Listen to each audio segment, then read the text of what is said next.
अच्छा एहनो भेल हेतै 2 दिन 4 दिन भुखले रहल तेहन होइ छलै प्रारंभ में बेसी भेलै जखन जनयुद्ध शुरुआत होइत रही ओहि समय एहन घटना सब होइ छलै हमसे में कएटा माने हम तो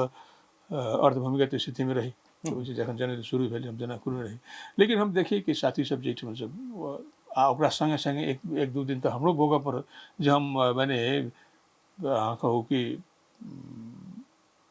बटेश्वर से हमर किछु गाम सब छै जाहिमे गेल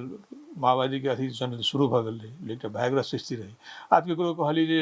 आब एकटा गाँव में एकटा दूटा लोक अब ओकरा बजाबऽ जे ओहो डर है अपन अथी ओकरा बजाबऽ गेल एहिठिमन छी अब चौड़ी 2-3टा साथी लऽ कऽ बैसल छै भूमिगत साथी सबके लऽ कऽ आब ओकरा खाना लाबऽ कहलहुँ ओ गेल आब हमरे हरा गेल आब की आब लिअ भरि दिन आब रहू कतौ पड़ल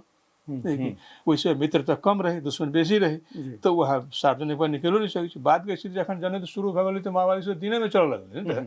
कोनो अथी नहीं लेकिन शुरुआत के समय में एहनो अवस्था रही जे अहाँ केकरो माने की कहै छै कोबी एकटा काटि कऽ ओकरे 4 टुकड़ा कऽ कऽ माने की कहै छै कि नून संगे मिला कऽ खा कऽ दिन गुजारा वाला तेहनो समय सब रही आ एकटा अवस्था रही एहि समय तऽ जखन सेना नियमित सेना जखन जनमुक्ति सेना के निर्माण भऽ गेलै तऽ ओहिके बाद तक गाम गाम बड़ू माओवादी के खा जाए लोग